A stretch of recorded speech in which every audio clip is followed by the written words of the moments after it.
السلام علیکم ورحمۃ اللہ وبرکاتہ۔ ان الحمد للہ نحمده ونستعینه ونستغفره ونعوذ باللہ من شرور انفسنا ومن سیئات اعمالنا من يهده الله فلا مضل له ومن يضلله فلا هادي له واشهد ان لا اله الا الله وحده لا شريك له واشهد ان محمدا عبده ورسوله يا ايها الذين امنوا اتقوا الله حق تقاته ولا تموتن الا وانتم مسلمون يا ايها الناس اتقوا ربكم الذي خلقكم من نفس واحده وخلق منها زوجها وبث منهما رجالا كثيرا ونساء واتقوا الله الذي تساءلون به والارحام ان الله كان عليكم رقيبا يا أيها الذين آمنوا اتقوا الله وقولوا قولا سديدا يصلح لكم أعمالكم ويغفر لكم ذنوبكم ومن يطع الله ورسوله فقد فاز فوزا عظيما أما بعد فإن خير الحديث كتاب الله وخير الهدي هدي محمد صلى الله عليه وسلم وشر الأمور محدثاتها وكل محدثة بدعة وكل بدعة ضلالة وكل ضلالة في النار فاعوذ بالله السميع العليم من الشيطان الرجيم يا نساء النبي لستن كأحد من النساء إن اتقيتن فلا تخضعن بالقول فيطمع الذي في قلبه مرض وقلن قولا معروفا۔ معزز حاضرین، محترم بزرگوں، نوجوان ساتھیوں، عزیز ماؤں اور بہنوں، اللہ رب العزت والجلال کے فضل و کرم سے ہم سب ایک مرتبہ پھر اللہ کے اس گھر میں جمع ہیں دین کی کچھ باتیں سننے کے لیے۔ جیسا کہ آپ سب نے اس بات کو سنا کہ صحابہ سیریز کا یہ 15واں پروگرام ہے جو ام المومنین سیدہ صدیقہ عائشہ رضی اللہ تعالی عنہ کی سوانح اور ان کی حالات زندگی پر مشتمل ہوگا باذن اللہ۔ آپ کی زندگی کے تعلق سے چند باتیں گزشتہ درس میں بیان کی گئی تھی، چونکہ آپ کی زندگی مسلمانوں کے لیے وہ ایسی زندگی ہے جس میں بہت ساری خوبیاں ہیں، بہت ساری عبرتیں ہیں، بہت ساری نصیحتیں ہیں، اور جیسا کہ میں نے ذکر کیا کہ دین کا ایک چوتھائی احکام تقریباً حضرت عائشہ صدیقہ رضی اللہ تعالی عنہ سے منقول ہے، اس لیے یہ مناسب سمجھا گیا کہ آپ کی زندگی پر قدر تفصیل سے روشنی ڈالی جائے۔ تو گزشتہ درس میں جو باتیں بیان کی گئی تھیں اس میں حضرت عائشہ رضی اللہ تعالیٰ عنہ کے فضائل و مناقب کے بعض پہلوؤں کو اجاگر کیا گیا، آپ کے نام، آپ کے القاب، ان ساری باتوں کو بیان کیا گیا۔ اس کے علاوہ آپ کی جو خصوصیات، جن چیزوں میں آپ دوسرے امہات المومنین سے منفرد تھیں، ان چیزوں کو بیان کیا گیا۔ اس کے بعد اللہ کے رسول صلی اللہ علیہ وسلم سے آپ کی جو والہانہ محبت تھی اس پر روشنی ڈالی گئی، اور آخری بات یہ ذکر کی گئی تھی کہ اللہ کے رسول صلی اللہ علیہ وسلم سے آپ کی شادی 6 سال کی عمر میں ہوئی اور رخصتی یا ازدواجی تعلقات یہ 9 سال کی عمر میں ہوا، اور اس شک کو بھی دور کیا گیا تھا کہ یہ کوئی تعجب کی بات نہیں ہے عرب کے ماحول کو دیکھتے ہوئے کہ 9 سال کی عمر میں ازدواجی تعلقات قائم ہوا،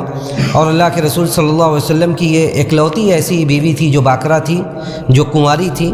اس کے علاوہ جن بھی عورتوں سے آپ نے شادی کی وہ سب شادی شدہ تھی۔ تو اللہ کے رسول صلی اللہ علیہ وسلم کی زندگی میں عبرت ہے، نصیحت ہے، اور شہوت کا پہلو دور دور تک نہیں ہے، کیونکہ آپ نے جن لوگوں سے بھی شادی کی حضرت عائشہ کے علاوہ وہ سب سیبہ تھی، سب شادی شدہ تھی، بلکہ آپ نے ایک بیوی پر حضرت خدیجہ رضی اللہ تعالیٰ عنہ پر اپنے زندگی کی 22 بہاریں گزار دی۔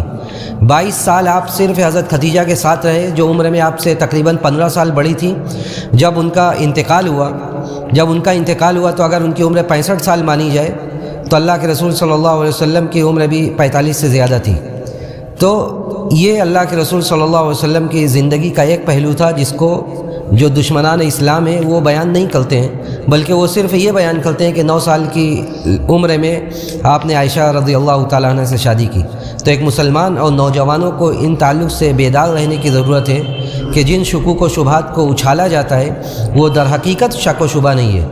در حقیقت شک و شبہ نہیں ہے، بلکہ ایک فطری زندگی جی کر پیارے رسول گئے اور اپنی زندگی میں بے شمار عبرتیں چھوڑی اور بے شمار قربانیوں کے ساتھ دین اسلام کی خاطر آپ نے بے شمار قربانیاں پیش کی، جسے پڑھنے، جسے سمجھنے اور جسے بیان کرنے کی ضرورت ہے۔ تو حضرت عائشہ رضی اللہ تعالیٰ عنہ کے ساتھ آپ کی شادی ہوئی۔ اس کے بعد آپ نبی کے ساتھ آپ نے جو مدت گزاری، نبی کے ساتھ جو آپ نے مدت گزاری، اگر بالضبط کہا جائے تو تقریباً 8 سال اور 5 مہینے سے کچھ زائد آپ نبی کے ساتھ رہیں۔ 8 سال اور 5 مہینے سے کچھ زائد آپ نبی کے ساتھ رہیں۔ آپ کی وفات کے وقت، یعنی اللہ کے رسول صلی اللہ علیہ وسلم کی وفات کے وقت حضرت عائشہ رضی اللہ تعالیٰ عنہ کی عمر صرف اور صرف 18 سال تھی۔ صرف اور صرف 18 سال کی عمر میں آپ بیوہ ہو گئی۔ تو اس طرح نبی کے ساتھ جو آپ کی مدت تھی وہ تو اتنی تھی، لیکن اللہ کے رسول صلی اللہ علیہ وسلم کی وفات کے بعد یہ لمبے مدت تک زندہ رہیں۔ ابھی اس پر ایک طائرانہ نظر ڈالا جائے گا کہ آپ نے اپنے والد گرامی ابو بکر کا زمانہ بھی پایا، حضرت عمر کا زمانہ بھی پایا، حضرت عثمان بن عفان کا زمانہ بھی پایا، حضرت علی رضی اللہ تعالیٰ عنہ کا زمانہ پایا، یہاں تک کہ حضرت امیر معاویہ کے زمانے میں رضی اللہ تعالیٰ عنہ انہی کے زمانے کے آخر میں آپ کی وفات ہوئی۔ تو ایک لمبی مدت آپ نے پائی اور امت نے بڑی اچھی طرح ان سے علمی استفادہ کیا، بڑے بڑے صحابہ اکرام ان کی طرف رجوع کرتے تھے اور ان سے دینی مسائل پوچھا کرتے تھے۔ ایک بات یہاں پہ یہ بھی قابل ذکر ہے کہ ان کی شادی شوال کے مہینے میں ہوئی تھی، اور شوال کا مہینہ یہ عربوں کے ہاں بڑا منحوس سمجھا جاتا تھا۔ عربوں کے ہاں شوال کا مہینہ یہ منحوس سمجھا جاتا تھا۔ یہ لوگ کہتے تھے کہ یہ مہینہ صحیح نہیں ہے۔ حضرت عائشہ کی شادی شوال میں ہوئی اور شوال ہی میں ازدواجی تعلقات ہوئے، یعنی شوال ہی میں رخصتی بھی ہوئی۔ تو حضرت عائشہ رضی اللہ تعالیٰ عنہ کہتی تھی، اب آپ فخر کرتے ہوئے کہتی تھی کہ مجھ سے زیادہ کون اللہ کے رسول کے یہاں معزز اور مکرم ہے، یعنی میری شادی شوال میں ہوئی، میری رخصتی شوال میں ہوئی، اس کے باوجود مجھ سے زیادہ اللہ کے رسول کی نظروں میں کون محبوب ہے۔ اور اسی لیے آپ جو اپنے پہچان کی عورتیں تھیں، جو لڑکیاں ہوتی تھیں، ان کی رخصتی آپ کرنے کے لیے شوال میں کہا کرتی تھی کہ اگر ان کی رخصتی کرنا ہے تو شوال میں کی جائے۔ تو شوال کے مہینے کی جو نحوست تھی عربوں میں، وہ نحوست بھی حضرت عائشہ رضی اللہ تعالیٰ عنہ کے ذریعے اللہ تعالیٰ نے دور کر دی۔ اس کے بعد جب شادی ہو گئی تو شادی کے بعد ہر گھر والوں کا یا ہر بیوی کا یہ ارمان ہوتا ہے کہ وہ اپنے شوہر کے گھر میں کیسے رہے، زندگی کی ساری آشائشیں، ساری فیسلٹیز اسے ملنی چاہیے۔ تو آئیے ہم دیکھتے ہیں کہ نبی کے گھر میں حضرت عائشہ رضی اللہ تعالیٰ عنہ کو کیا ملا، کس طرح وہ رہتی تھی۔ اللہ کے رسول صلی اللہ علیہ وسلم کے حجرے کی تفصیل کچھ میں نے اشارتاً پچھلے درس میں بھی بیان کی تھی، خود آپ سنیے کہ حضرت عائشہ رضی اللہ تعالیٰ عنہ کس طرح کے گھر میں رہتی تھیں۔ خود اماں عائشہ بیان کرتی ہیں کہ جس بستر پر اللہ کے رسول سوتے تھے وہ لنگی ہوئی کھال کا تھا، لنگی ہوئی کھال کا بستر تھا، اور جس کے اندر کھجور کے چھلکے بھرے ہوئے تھے، یہ بستر تھا۔ اور کہتی ہیں کہ ابتدا میں تو دونوں کے لیے یعنی ایک ہی لحاف تھا، ایک کے علاوہ کچھ نہیں تھا، اور اسی لیے کبھی کبھار جو غلاظت اور حیض وغیرہ کے خون لگنے کی حدیث میں ذکر ہے، اس کی بھی وجہ یہی تھی۔ تو صرف یہ بستر تھا آپ کا، اور اس طرح کے بستر پر اماں عائشہ رضی اللہ تعالیٰ عنہ نے گزارا کیا، اور آپ نے اس طرح آپ رہتی تھیں۔ اور گھر کا عالم یہ تھا کہ گھر میں چراغ نہیں تھا، گھر میں کوئی لائٹ نہیں تھی، اور اس کی دلیل یہ کہ خود صحیح حدیث میں آتا ہے کہ اللہ کے رسول صلی اللہ علیہ وسلم جب تہجد اور قیام اللیل کرتے تھے تو حضرت عائشہ رضی اللہ تعالیٰ عنہ گھر بھی مختصر تھا، تو حضرت عائشہ رضی اللہ تعالیٰ عنہ کے جب آپ سجدے میں جاتے تھے تو آپ انہیں اپنا پیر لگاتے تھے تاکہ وہ چھوڑ دیں اور آپ سجدہ کریں، اور پھر جب آپ اٹھ جاتے تھے تو وہ اپنا پیر دراز کر لیتی تھی۔ یہ اس بات کی دلیل ہے کہ گھر میں چراغ نہیں ہوتا تھا عام طور سے، اور اس کی دلیل دوسری روایت بھی ہے۔ کہتی ہیں حضرت عائشہ رضی اللہ تعالیٰ عنہ کہ ایک مرتبہ میرے والد گرامی ابو بکر کی طرف سے رضی اللہ تعالیٰ عنہ گوشت ہدیہ بھیجا گیا، تو کہتی ہیں کہ حضرت عائشہ خود کہتی ہیں کہ میں نے اسے پکڑا اور رسول اللہ صلی اللہ علیہ وسلم نے اسے کاٹا، اور یہ کام خود اس روایت میں آتا ہے کہ یہ کام چراغ کے بغیر ہوا، چراغ اور لائٹ نہیں تھی، روشنی نہیں تھی۔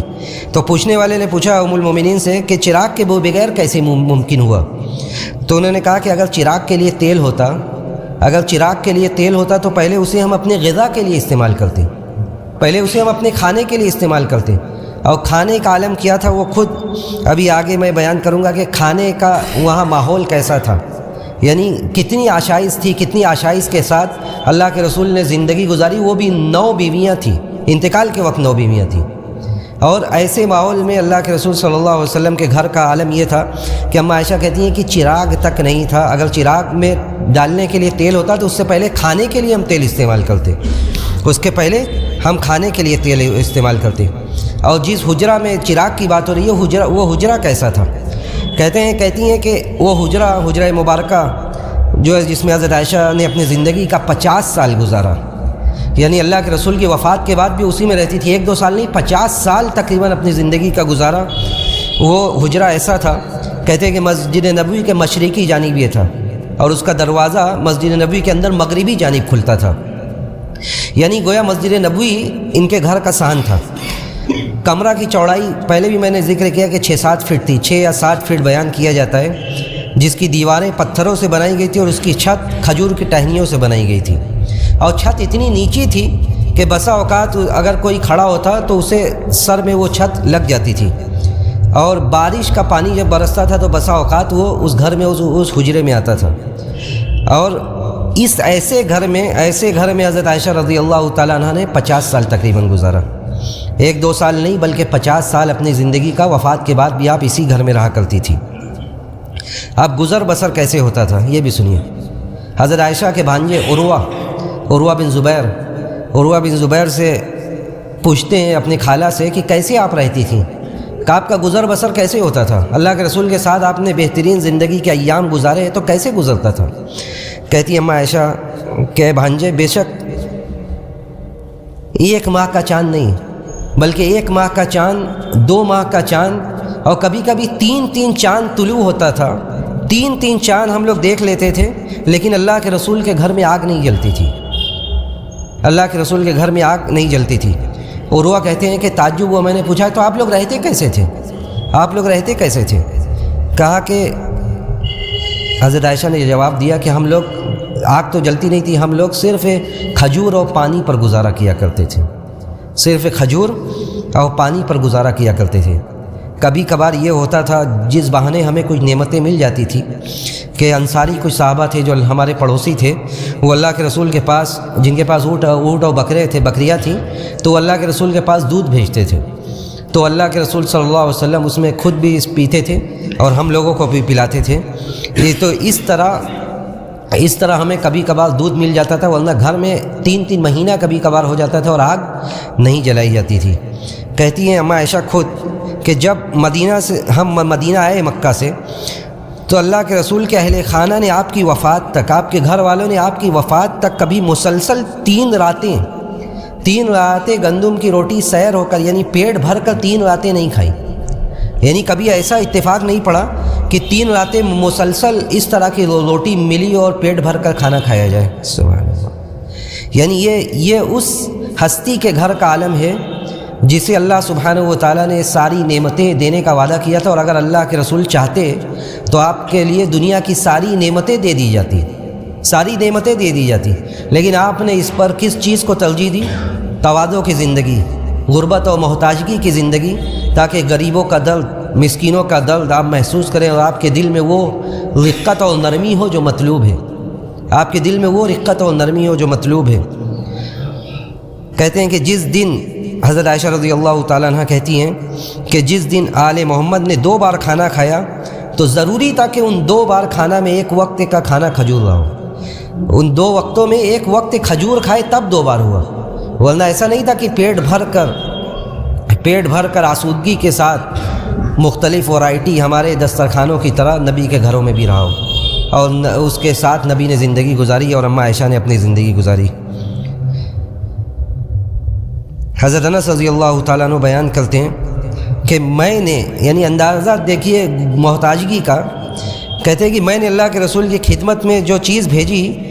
وہ جو کی روٹی اور باسی چربی تھی، ہمارا تصور نہیں ہو سکتا، یعنی ہمارا تصور وہاں تک نہیں پہنچ سکتا۔ کہتے ہیں حضرت انس کہ ہم نے جو اللہ کے رسول کے پاس بھیجا وہ جو کی روٹی اور باسی چربی تھی،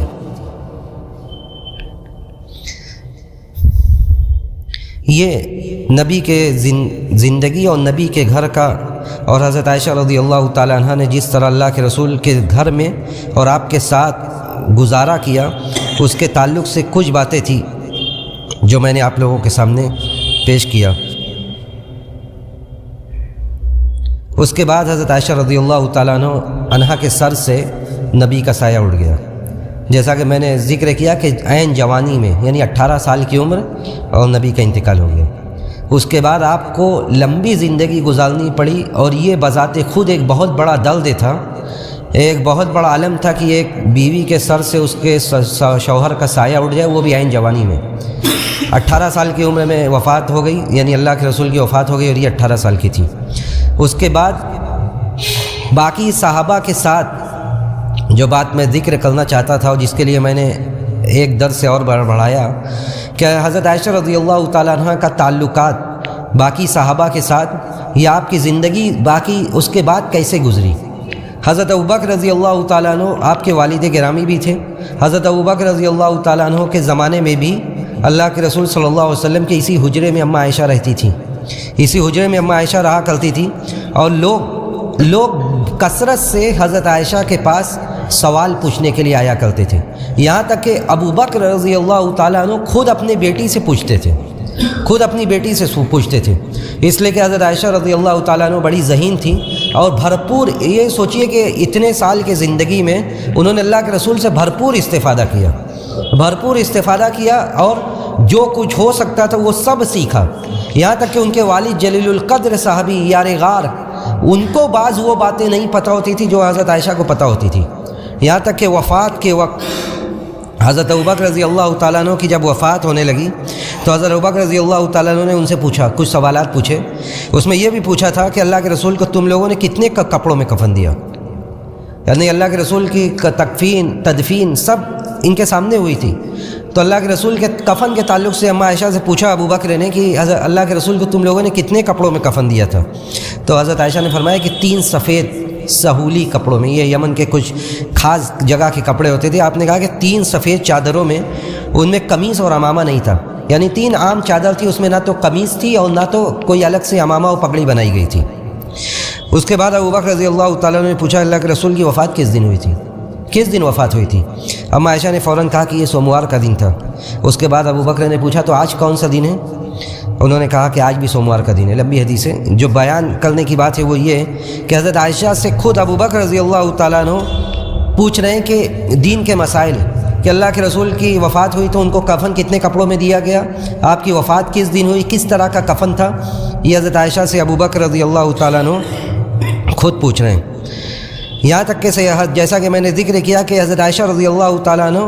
ابوبکر رضی اللہ تعالیٰ عنہ کے خلافت میں شرعی مسائل پوچھنے کے لیے صحابہ اکرام ان کے پاس آتے تھے، اور کئی ایک صحابہ کی باتیں منقول ہے، جیسا کہ میں نے پیچھے بھی ذکر کیا کہ حضرت ابو موسیٰ اشعری رضی اللہ تعالیٰ عنہ ان 7 لوگوں میں سے تھے جن کے ذمے افتاء کا کام تھا، وہ ابو موسیٰ اشعری بھی پوچھنے کے لیے فتویٰ حضرت عائشہ کے پاس آتے تھے، وہ ابو موسیٰ اشعری بھی فتویٰ پوچھنے کے لیے حضرت عائشہ کے پاس آتے تھے۔ اس کے بعد ابوبکر رضی اللہ تعالیٰ عنہ کی مدت خلافت بہت کم دن تھی، یعنی 2 سال اور چند مہینے۔ ان کے وفات کے بعد امت کی باغڈور حضرت عمر رضی اللہ تعالیٰ عنہ کے ہاتھ میں آئی۔ حضرت عمر رضی اللہ تعالیٰ عنہ کی جو قدر و منزلت تھی وہ ہم سب سنتے رہتے، لیکن حضرت عمر رضی اللہ تعالیٰ عنہ حضرت عائشہ رضی اللہ تعالیٰ عنہ کا کس طرح احترام کرتے تھے، کس طرح ان کی قدر و منزلت کا خیال کرتے تھے، یہ بھی تاریخ اور سیرت کی کتابوں میں منقول ہے کہ جب بھی کوئی مسئلہ مشکل ہوتا تھا حضرت عمر کے اوپر، خاص طور سے جن کا تعلق معاملات سے ہوتا تھا، اس کے لیے حضرت عائشہ رضی اللہ تعالیٰ عنہ کی طرف یہ حضرت عمر جیسے جلیل القدر صحابی رجوع کرتے تھے اور پوچھتے تھے۔ کئی ایک تابعی کی گواہی ہے، محمود بن واللبید کہتے ہیں کہ یوں تو ازواج مطہرات سب بافضیلت ہیں اور سب نے دین کی خدمتیں کی، اور جیسا کہ میں نے ذکر کیا کہ حضرت عائشہ کے بعد اگر کسی کو حدیث یاد تھی یا حدیث روایت کی ہے تو وہ ام سلمہ تھی، لیکن دونوں میں زمین آسمان کا فرق ہے، کہاں ام سلمہ جن کے پاس صرف 300 روایات تھی، اور کہاں حضرت عائشہ رضی اللہ تعالیٰ عنہ جن کے 2200 سے زیادہ روایات ہیں۔ تو کہتے ہیں کہ سب نے دین کی خدمت کی اور سب کی خدمات بے مثال تھیں، لیکن حضرت عائشہ حضرت عمر اور عثمان کے عہد خلافت سے تاحیات فتویٰ دیتی رہیں۔ حضرت عمر اور عثمان رضی اللہ تعالیٰ عنہ کے زمانے سے پوری زندگی وہ فتویٰ دیتی رہیں۔ حضرت عمر اور عثمان کے دور خلافت کے بعد بھی اکابرین صحابہ، بڑے بڑے صحابہ اکرام اماں عائشہ کے پاس کثرت سے مسائل لے کر آتے تھے اور ان سے استفادہ کرتے تھے۔ حضرت عمر رضی اللہ تعالیٰ عنہ ام المومنین کا بڑا خاص اور خصوصی خیال کیا کرتے تھے۔ جب بھی کوئی اس طرح کا معاملہ یا اس طرح کی کوئی نعمت آتی تھی تو اس میں خصوصی حصہ حضرت عائشہ کے لیے وہ لگاتے تھے۔ کہتے ہیں کہ خیبر کے محاصل جب تقسیم ہوئے تو ازواج مطہرات کو حضرت عمر رضی اللہ تعالیٰ عنہ نے اختیار دیا اور کہا کہ آپ چاہیں تو خیبر کی زمین کا کچھ حصہ آپ کے لیے خاص کر دیا جائے، یا اگر آپ چاہیں تو ہر سال آپ کے لیے 100 بوری پھل بیت المال سے یعنی حکومت کی طرف سے آپ کو ملتا رہے گا۔ مورخین لکھتے ہیں کہ حضرت عائشہ اور حضرت حفصہ نے اس بات کو اختیار کیا کہ انہیں زمین نہ دی جائے بلکہ 100 بوری ہر سال انہیں پھل حکومت کی جانب سے دیا جاتا تھا۔ حضرت عمر رضی اللہ تعالیٰ عنہ کے احترام کا عالم یہ تھا کہ جب ام المومنین حج کرنے کے لیے جانے لگی، حضرت عائشہ رضی اللہ تعالیٰ عنہ جب حج کرنے گئیں اور حج کے خواہش کا اظہار کیا کہ میں حج کرنا چاہتی ہوں، تو دیکھیے حضرت عمر رضی اللہ تعالیٰ عنہ نے ان کے لیے کس طرح بندوبست کیا۔ کہتے ہیں مورخین کہ حضرت عثمان بن عفان اور عبد الرحمن بن ابی بکر جیسے صحابہ کو حضرت عمر رضی اللہ تعالیٰ عنہ نے اس کارواں کے ساتھ لگایا اور کہا کہ آپ لوگ اس کے نگراں رہیں گے۔ ان دونوں میں سے ایک آدمی حضرت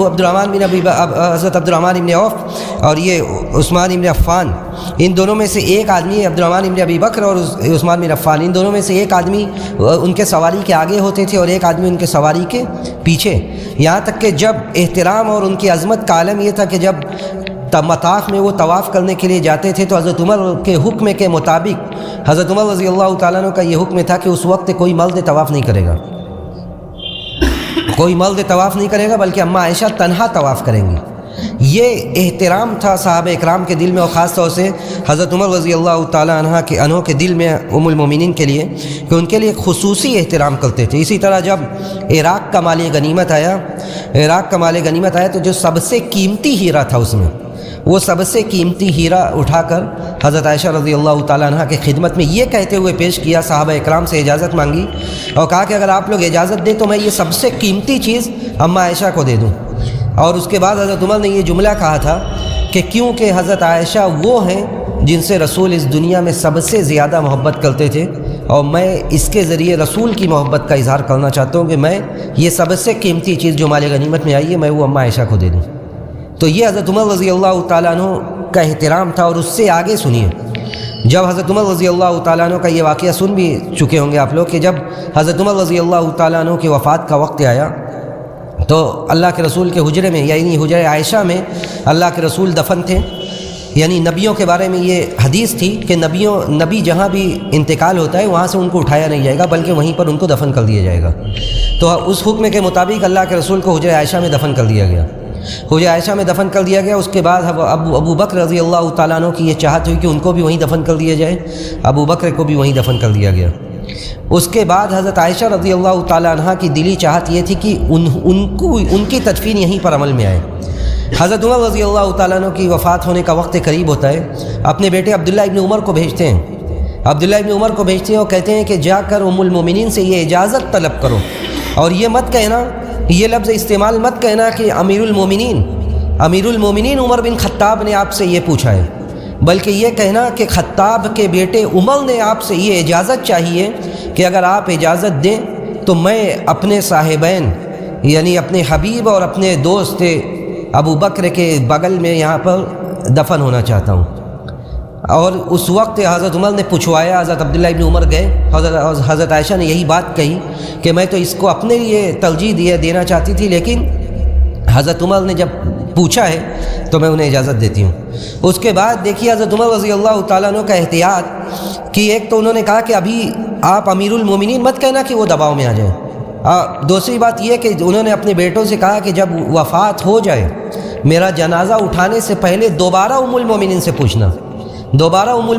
پوچھنا اور یہ جا کر کہنا کہ اب وفات ہو چکی ہے کہ آپ کی اجازت ہے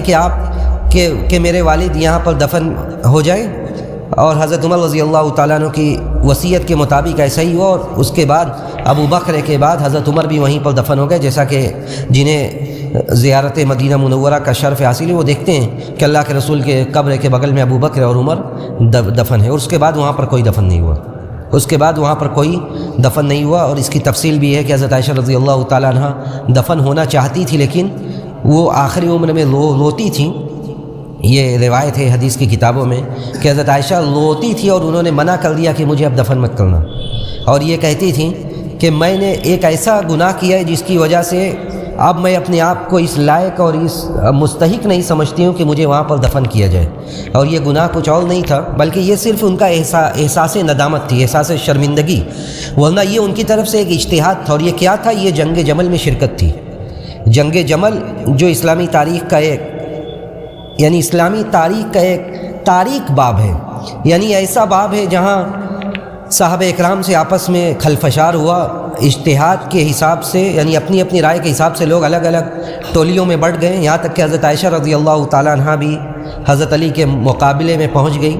حالانکہ کچھ نہیں ہوا، حضرت عائشہ رضی اللہ تعالیٰ عنہ کو عزت و احترام کے ساتھ حضرت علی نے واپس کیا، اور صرف اکیلے اور تنہا واپس نہیں کیا، بلکہ ان کے ساتھ ان سارے لوگوں کو واپس کیا جو لوگ ان کے ساتھ جانا چاہتے تھے۔ تو ایسا کچھ نہیں ہوا، لیکن یہ نکلنا ہی ان کو بعد کے دنوں میں، جب انہیں اس وقت بھی حضرت عائشہ رضی اللہ تعالیٰ عنہ کو جب یہ آیت یاد دلائی گئی، اور بعض لوگوں نے کہا کہ اللہ نے یہ کہا تھا کہ وَقَرْنَ فِي بُيُوتِكُنَّ وَلَا تَبَرَّجْنَ تَبَرُّجَ الْجَاهِلِيَّةِ الْأُولَىٰ، کہ نبی کی بیویوں سے یہ کہا گیا تھا کہ آپ گھروں میں رہیں اور زمانہ جاہلیت والا زینت کا اظہار نہ کریں۔ تو اسی وقت حضرت عائشہ لوٹنے کے لیے تیار ہو گئی تھی اور لوٹ گئی تھی، کچھ ایسا نہیں ہوتا۔ لیکن اس کے بعد اس نکلنے کو وہ اتنا بڑا سمجھتی تھی کہ وہ کہتی تھی کہ میں اب روتی تھی اور کہتی تھی کہ میں اب وہاں پہ دفن ہونے لائق نہیں بچی ہوں، بلکہ مجھے میری عام سوکنوں کے ساتھ بقی میں دفن کرنا۔ تو یہ حجرہ عائشہ اسی کے ساتھ ختم ہو گیا، یعنی نبی کے بعد ابو بکر اور عمر کی تدفین وہاں پہ عمل میں آئی۔ اس کے بعد حضرت عمر رضی اللہ تعالیٰ عنہ کے بعد حضرت عثمان رضی اللہ تعالیٰ عنہ خلیفہ بنے، اور ان کے زمانے میں اسلامی فتوحات کا دائرہ بہت وسیع ہو گیا۔ جب اسلامی فتوحات کا دائرہ بہت وسیع ہو گیا اور کثرت سے عجمی لوگ جو غیر عرب تھے وہ بھی اسلام کے دائرے میں آئے، تو یہ زمانہ حضرت عائشہ رضی اللہ تعالیٰ عنہ سے استفادہ کے لیے سب سے عہد ضروری تھا، سب سے بہتر زمانہ تھا۔ جو لوگ آئے وہ یعنی جماعت در جماعت لوگ حضرت عائشہ کے پاس آتے تھے اور سوالات پوچھتے تھے، اور یہ سارے سوالات پردے کے پیچھے سے ہوتے تھے، تو اگر کوئی اتنی بڑی عالمہ ہے اور اس سے استفادہ کیا جا سکتا ہے تو پردے کے پیچھے سے اور حجاب کا خیال کرتے ہوئے استفادہ کرنے میں کوئی مذائقہ اور کوئی حرج انشاءاللہ نہیں۔ حضرت عائشہ رضی اللہ تعالیٰ عنہ سے حضرت عثمان رضی اللہ تعالیٰ عنہ کے زمانے میں کثرت سے لوگ سوالات پوچھنے کے لیے آتے تھے، اور اسی زمانے میں سب سے زیادہ ان سے استفادہ کیا گیا، کیونکہ حضرت عائشہ رضی اللہ تعالیٰ عنہ کے ذہن میں حضرت عثمان رضی اللہ تعالیٰ عنہ کی قدر و منزلت بہت زیادہ تھی۔ ایک تو نبی کے داماد تھے، اور بہت ساری ایسی روایات جو حضرت عثمان رضی اللہ تعالیٰ عنہ کی فضیلت میں اس کی روایت کرنے والی خود حضرت عائشہ ہیں۔ ایک روایت تو یہی ہے کہ اللہ کے رسول صلی اللہ علیہ وسلم نے جب حضرت عثمان سے کہا تھا یہ کہ یا عثمان ان ولاک اللہ ھذا الامر یوما، کہ عثمان اگر تمہیں اللہ تعالیٰ خلافت سونپے اور منافقین یہ چاہیں فَإِذَا أَرَادَكَ الْمُنَافِقُونَ عَلَىٰ أَن تَخْلَعَ قَمِيصَكَ الَّذِي قَمَّصَكَ اللَّهُ بِهِ، کہ اللہ تعالیٰ نے جس قمیص کو تمہیں پہنایا ہے اور منافقین یہ چاہیں کہ وہ قمیص اتار دیں تو تم اتارنا مت، تو تم فَلَا تَخْلَعُوا يَقُولُ ذَلِكَ ثَلَاثَ مرات، یہ بات نبی نے 3 مرتبہ کہی تھی کہ اگر یہ منافقین یہ چاہیں کہ یہ قمیص جو خلافت کی قمیص اللہ نے آپ کو پہنائی ہے اور یہ منافقین اس کو آپ سے کھینچنا چاہتے ہیں تو آپ اسے اتارنا مت۔ تو اس حدیث کی راویہ بھی حضرت عائشہ صدیقہ رضی اللہ تعالیٰ عنہ تھی، اس کے علاوہ اور بھی روایت تھی۔ تو حضرت عائشہ رضی اللہ تعالیٰ عنہ کے فضائل و مناقب کو جہاں عثمان رضی اللہ تعالیٰ عنہ محسوس کرتے تھے اور جانتے تھے، ویسے ہی حضرت عثمان کی قدر و منزلت اور حضرت عثمان کے فضائل سے حضرت عائشہ رضی اللہ تعالیٰ عنہ بھی بخوبی واقف تھی، اور ایک دوسرے کی طرف سے عزت و احترام اور تکریم کا سلسلہ بہت اچھی طرح جاری رہا، یہاں تک کہ حضرت عثمان رضی اللہ تعالیٰ عنہ کا جب شہید ہوئے تو حضرت عثمان رضی اللہ تعالیٰ عنہ کے قصاص کا مطالبہ کرنے والوں میں سب سے پہلی حضرت عائشہ تھی۔ سب سے پہلے جن لوگوں نے حضرت علی اور دوسرے صحابہ سے قصاص کا مطالبہ کیا تھا کہ قصاص لینا چاہیے، اس میں حضرت عائشہ رضی اللہ تعالیٰ عنہ تھی کہ حضرت عثمان رضی اللہ تعالیٰ عنہ مظلوماً شہید کیے گئے، اس لیے ان کے قتل کا قصاص اور بدلہ لینا چاہیے۔ تو یہ حضرت عثمان رضی اللہ تعالیٰ عنہ کی زمانے میں حضرت عائشہ رضی اللہ تعالیٰ عنہ نے اپنے علم سے لوگوں کو بہت زیادہ فائدہ پہنچایا۔ اور ایک بات اور کہ حضرت عثمان رضی اللہ تعالیٰ عنہ سے پہلے حضرت عمر رضی اللہ تعالیٰ عنہ جب امہات المومنین کا وظیفہ مقرر کیا تو حضرت عائشہ رضی اللہ تعالیٰ عنہ کا 2000 درہم بڑھا کر مقرر کیا، یعنی اگر باقی لوگوں کو وہ 10,000 درہم انہوں نے دیا تو ان کو 12,000 درہم دیتے تھے۔ اور اس وقت بھی وہ یہی کہتے تھے کہ اللہ کے رسول صلی اللہ علیہ وسلم کی سب سے چہیتی ہیں، اس لیے میں بھی ان کی عزت اور تکریم سب سے زیادہ کرنا چاہتا ہوں۔ حضرت عثمان رضی اللہ تعالیٰ عنہ کے بعد امت میں پھر اختلاف و انتشار بھی ہوا۔ حضرت عمر کے بعد ہی اختلاف و انتشار شروع ہوا، لیکن حضرت عثمان رضی اللہ تعالیٰ عنہ کے زمانے میں اتنا نہیں تھا۔ اس کے بعد عثمان رضی اللہ تعالیٰ عنہ جب شہید کر دیے گئے تو امت میں بڑے شدت سے اختلاف و انتشار ہونا شروع ہوا۔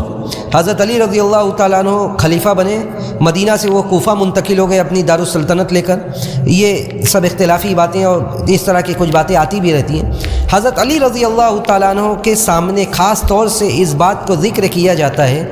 کہ حضرت علی رضی اللہ تعالیٰ عنہ سے حضرت عائشہ رضی اللہ تعالیٰ عنہ کا تعلقات اچھا نہیں تھا۔ یہ بالکل غلط بات ہے، یہ بالکل غلط بات ہے۔ حضرت عائشہ رضی اللہ تعالیٰ عنہ کا تعلق حضرت علی سے بالکل صحیح اور بہتر تھا۔ جو وقتی اختلاف ہوا تھا یہ صحابہ اکرام کی خوبی ہے اور یہ صحابہ اکرام کی علامت تھی کہ صحابہ اکرام دلوں میں بغض و عداوت نہیں رکھتے تھے۔ صحابہ اکرام دلوں میں بغض و عداوت نہیں رکھتے تھے۔ جو باتیں ہوتی تھیں اجتہادی غلطیاں دونوں طرف سے ہوئی، اور اجتہادی غلطیوں کے بعد ایسا نہیں تھا کہ اجتہادی غلطیاں جو ہوئی اس کو دلوں میں ان لوگوں نے کر کے رکھا اور ہمیشہ اس کو نبھاتے رہے، بلکہ دونوں ایک دوسرے کی تعریف کیا کرتے تھے۔ اس کی کئی ایک باتیں تاریخ اور حدیث کی کتابوں میں منقول ہیں۔ نہ تو خلافت سے پہلے حضرت عائشہ اور حضرت علی کے درمیان کچھ تھا، اور نہ خلافت کے بعد حضرت عائشہ اور حضرت علی کے درمیان کچھ تھا، بلکہ جب بھی کئی ایک واقعات ہیں جو اس بات پر دلالت کرتے ہیں، جس کو میں سے ایک میں ذکر کرتا ہوں کہ طبری نے تاریخ طبری میں ذکر کیا ہے احنف بن قیس سے، کہ کہتے ہیں کہ ہم لوگ حج کے ارادے سے آئے ہیں تو دیکھا کہ لوگ مسجد نبوی کے بیچ میں اکٹھا ہو رہے ہیں،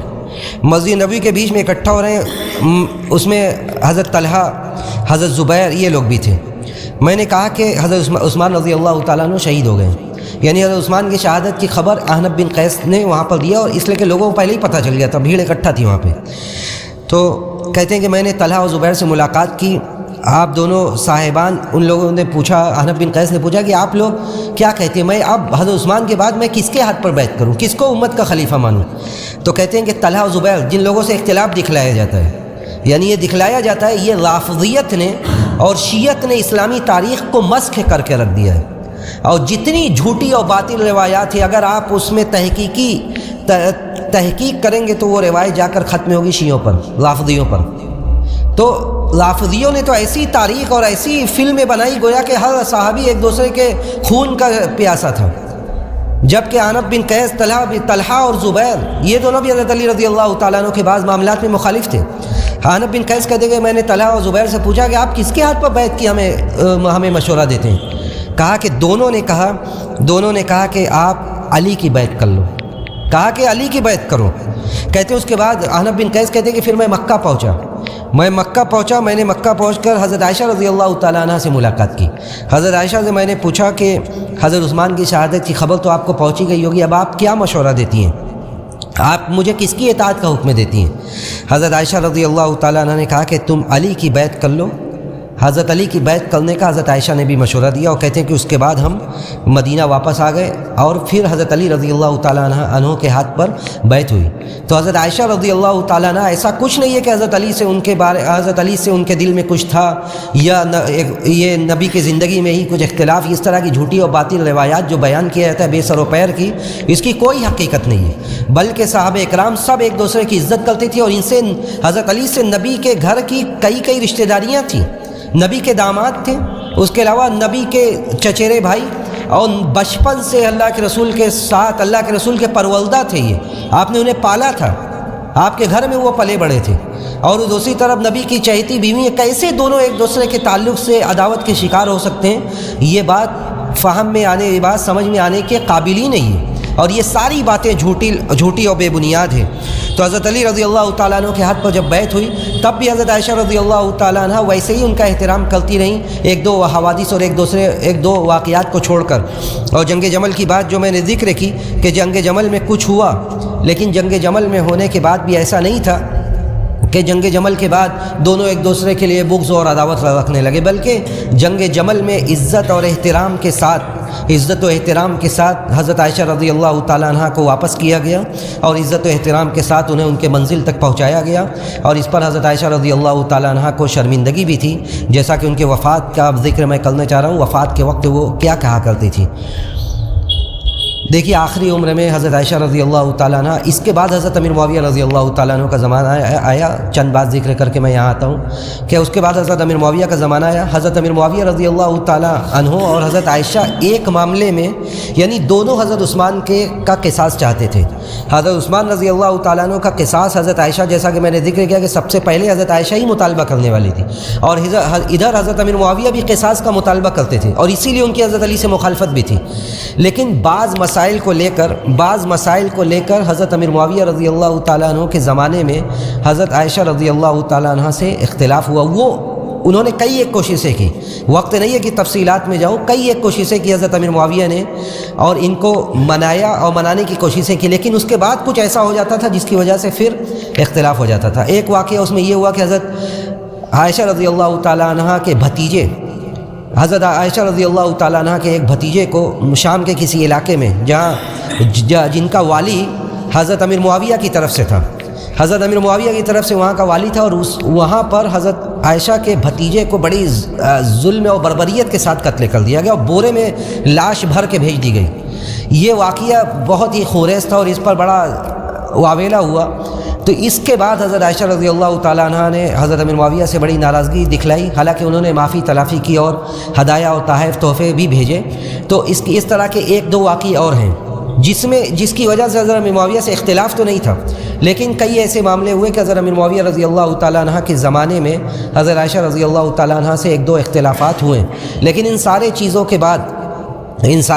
کے بعد میں پھر وہی بات دہراؤں گا کہ یہ نبی کے جو صحابہ تھے، نبی کی جو بیویاں تھیں، ان کے دلوں میں یہ اجتہادی غلطیوں کی وجہ سے ایک دوسرے کے لیے بغض و عداوت کبھی نہیں پنپتی تھی، بلکہ یہ آپس میں ایک دوسرے کے لیے رحم دل تھے، آپس میں ایک دوسرے کے لیے نرم تھے، معاف کرنے والے تھے، اور جب دشمنان سامنے ہوتے تھے دشمنوں پر سخت ہوتے تھے۔ تو حضرت عائشہ رضی اللہ تعالیٰ عنہ نے امیر معاویہ رضی اللہ تعالیٰ عنہ کے زمانے میں 20 سال اگر ان کی خلافت رہی تو 18 سال ہوا تھا کہ ان کی وفات ہوئی۔ وفات سے پہلے ہی حضرت عائشہ رضی اللہ تعالیٰ عنہ بڑی لمبے مدت تک وہ بیمار رہنے لگی تھی، طویل عرصہ بیماری میں انہوں نے گزارا، اور جب انہیں یقین ہو گیا کہ یہ مرض الموت ہے اور یہ اب جدائی کا وقت آ گیا ہے، تو بڑی عاجزی اور انکساری سے انہوں نے جو سوچا کرتی تھی اپنے دل میں کہ انہیں ان کے گھر میں دفنایا جائے، جو بات میں نے ذکر کی کہ وہ ان کے دل میں یہ چاہت تھی کہ انہیں ان کے گھر میں ان کے باپ اور ان کے شوہر کے بغل میں دفنایا جائے، لیکن انہوں نے اپنے بھتیجے، اپنے بھانجے عبداللہ بن زبیر کو بلایا، عبداللہ بن زبیر سے بلا کر کہا کہ تم مجھے ان کے ساتھ دفن مت کرنا، اور کہا کہ مجھے بقی میں میری بہنوں کے ساتھ، میری سوکنوں کے ساتھ وہیں پر دفنا دینا۔ اور وہ علت جو پیش کرتی تھی یہی جملہ ہے ان کا، کہتی تھی کہ اللہ کے رسول کی وفات کے بعد میں نے جو ارتکاب کیا ہے میں اس سے اللہ کے رسول صلی اللہ علیہ وسلم کی بتائی ہوئی وصیت کی خلاف ورزی سمجھتی ہوئی، اور یہ کہہ کر وہ رونے لگی اور کہا کہ اب مجھے وہاں مت دفن کرنا، اب مجھے مسلمانوں کی عام قبرستان میں دفن کرنا۔ اور عاجزی، جس نے 50 سال تک تقریباً 50 سال تک حجرے کے اندر زندگی گزاری، اور نبی کی 18 سال کی عمر میں وفات ہو گئی، اور نبی کے وفات کے بعد تقریباً 50 سال زندگی گزاری اور دین کی خدمت بے شمار کی۔ ان کا آخری وقت کا عالم یہ ہے کہ حضرت عبداللہ ابن عباس ابن ابی ملیکہ کہتے ہیں کہ عبداللہ ابن عباس نے اجازت چاہی کہ مجھے عیادت کے لیے اندر آنے دیا جائے۔ حضرت عائشہ رضی اللہ تعالیٰ عنہ نے پہلے منع کر دیا، کہا حضرت عائشہ رضی اللہ تعالیٰ عنہ منع کیوں کرتی تھی؟ منع اس لیے کرتی تھی کہ لوگ آئیں گے ابھی آ کر میری تعریف کریں گے، لوگ آئیں گے آ کر میری تعریف کریں گے، یہاں ہم تعریف کے کس قدر دلدادہ ہیں، ہم جس ماحول میں رہتے ہیں اکثر و بیشتر الا ماشاء اللہ کہ ہماری تعریف کی جائے۔ یہاں حضرت عائشہ رضی اللہ تعالیٰ عنہ عبداللہ ابن عباس نے جب آنا چاہا پہلے منع کر دیا، کہا بلاؤ مت۔ اس کے بعد جب لوگوں نے اصرار کیا تو بلایا، عبداللہ ابن عباس آئے۔ عبداللہ ابن عباس نے آ کر کہا کہ امی جان کیسی ہیں آپ، کیا حال چال ہے؟ کہا کہ الحمدللہ۔ اس کے بعد عبداللہ ابن عباس نے ان کی تعریف کی اور کہا کہ عبداللہ ابن عباس نے کہا کہ آپ اللہ کے رسول کی وہ بیوی ہیں جن سے آپ سب سے زیادہ محبت کرتے تھے، آپ اللہ کے رسول کی وہ بیوی ہیں جن کی بارات آسمان سے نازل ہوئی ہیں، اور اس طرح کے کئی ایک فضائل حضرت عبداللہ ابن عباس نے بھیجا، ان کو سنایا۔ جب چلے گئے تو حضرت عائشہ رضی اللہ تعالیٰ عنہ نے کہا لوگوں سے کہ ہائے کاش میں بھولی بسری یاد ہوتی، یعنی میری لوگ اتنی تعریف نہ کرتے، بھولی بسری میں چیز ہوتی، کاش کہ میں نسیہ منسیہ ہوتی، مجھے کوئی یاد کرنے والا نہ ہوتا، میری کوئی تعریف کرنے والا نہ ہوتا۔ اس کے بعد ایک روایت میں اور ہے کہ عبداللہ ابن عباس جب ان کے عیادت کے لیے آئے اور اصرار کیا آنے کے لیے اور اس کے بعد آ کر چلے گئے تو حضرت عائشہ رضی اللہ تعالیٰ عنہ نے وہاں بھی یہی بات کہی تھی، اور وہاں پر حضرت عبداللہ ابن عباس نے کہا تھا کہ آپ سب سے پہلی عورت ہیں، آپ سب سے پہلی عورت ہیں جس نے سب سے زیادہ، بلکہ پہلی کیا اسلامی تاریخ کی پہلی اور آخری عورت ہیں جس نے سب سے زیادہ حدیث کو روایت کیا ہے، سب سے زیادہ دین کی خدمت کی ہے، ان کی تعریف کی۔ اس وقت بھی حضرت عائشہ نے یہی کہا کہ کاش کہ میں بھولی بسری یادیں ہوتی، لوگ میری تعریف نہ کیا کرتے، لوگ میری تعریف نہ کیا کرتے۔ تو حضرت عائشہ رضی اللہ تعالیٰ عنہ وفات سے پہلے جب بھی لوگ ان کے پاس آتے تھے تو آپ اسی طرح کی تواضع کی بات کرتی تھی، اسی طرح کی تواضع کی بات کرتی تھی اور کہتی تھی، یعنی اظہار اس بات کا ہوتا تھا کہ میں نے کچھ نہیں کیا ہے، میں نے دین کی کوئی بھی خدمت نہیں کی ہے۔ اور اسی عالم میں 17 رمضان 57 یا 58 ہجری یا بعض روایت میں 59 ہجری میں آپ کی وفات ہوئی۔ حضرت معاویہ بن ابی سفیان رضی اللہ تعالیٰ عنہ کی خلافت تھی، انہی کی خلافت میں یہ ہوئی، اور حضرت ابو ہریرہ رضی اللہ تعالیٰ عنہ نے آپ کی نماز پڑھائی جنازے کی۔ ان کی عبادت اور ان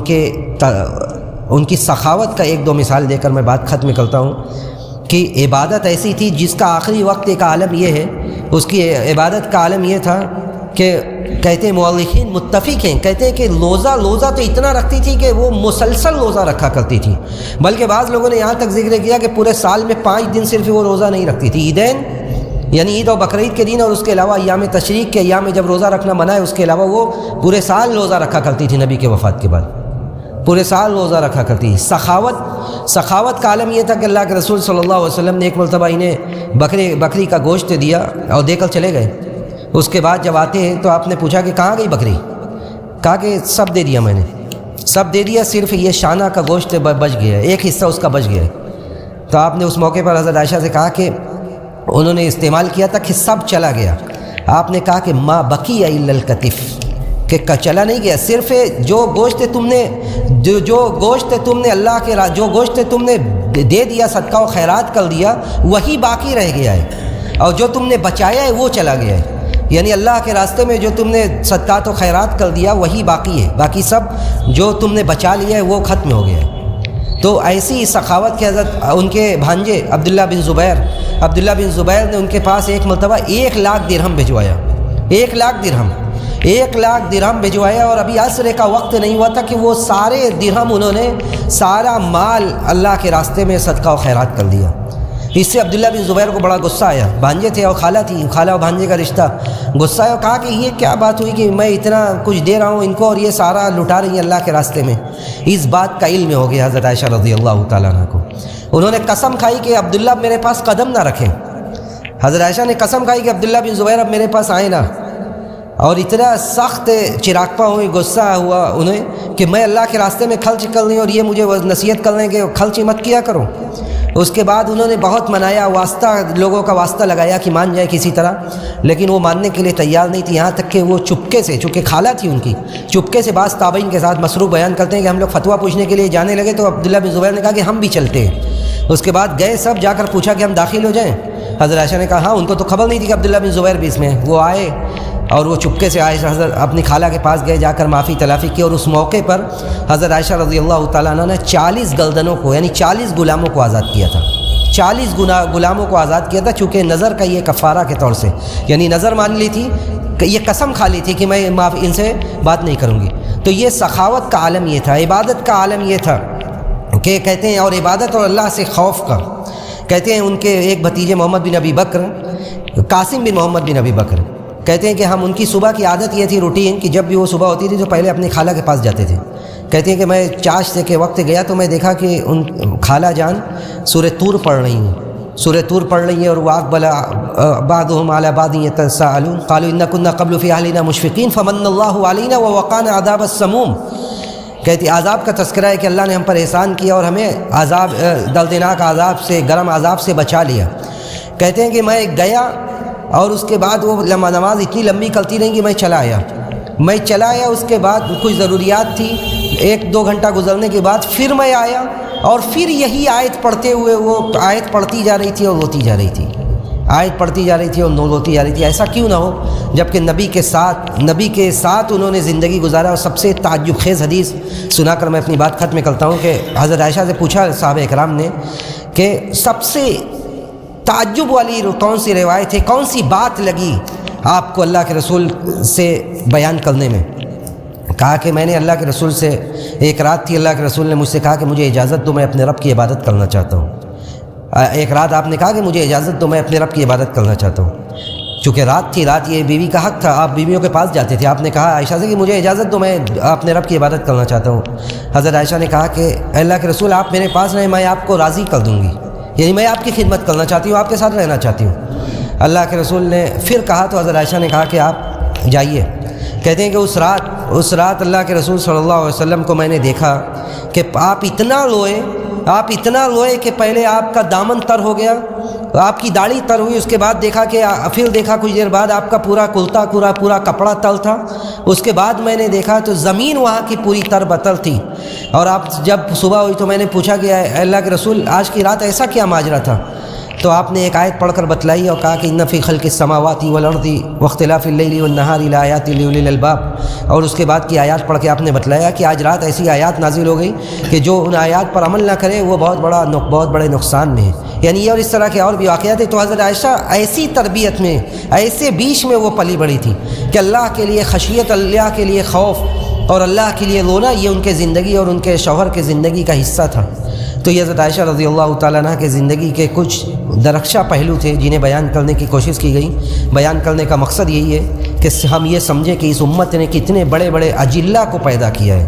اس امت نے کتنے بڑے بڑے شخصیات کو جنم دیا ہے. اللہ کی طرف سے اس امت پر اتنا بڑا کرم تھا کہ ایک 18 سال کی لڑکی کو ایسا بنا دیا گیا کہ تا قیامت ان کے علم سے استفادہ کیا جائے, تا قیامت عزت و وقار کے ساتھ ان کا نام لیا جائے, اور تا قیامت ان لوگوں پر لعن و طعن کیا جائے, ان لوگوں کو دین و ایمان سے خارج سمجھا جائے جو لوگ ان کے اوپر ان کی عزت و وقار پر حملہ کرتے ہیں. ہم اللہ سبحانہ و تعالیٰ سے یہی دعا کرتے ہیں کہ بار الہ ہم نے جو بھی باتیں سنا, جو بھی باتیں ہم نے کہا, ان سب باتوں کو ہمیں اپنے زندگی میں نافذ کرنے کی توفیق نصیب فرما. بار الہ ان چیزوں سے, ان واقعات سے ہمیں عبرت حاصل کرنے کی توفیق نصیب فرما. جن لوگوں نے اس پروگرام میں شرکت کی بار الہ تو ان سب کی حاضری کو قبول فرما لے, اور ہم سب کا شمار ان لوگوں میں کر لے جو باتوں کو سنتے ہیں اور ان باتوں پر عمل کرتے ہیں. وآخر دعوانا الحمد للہ رب العالمین, والسلام علیکم ورحمۃ اللہ وبرکاتہ.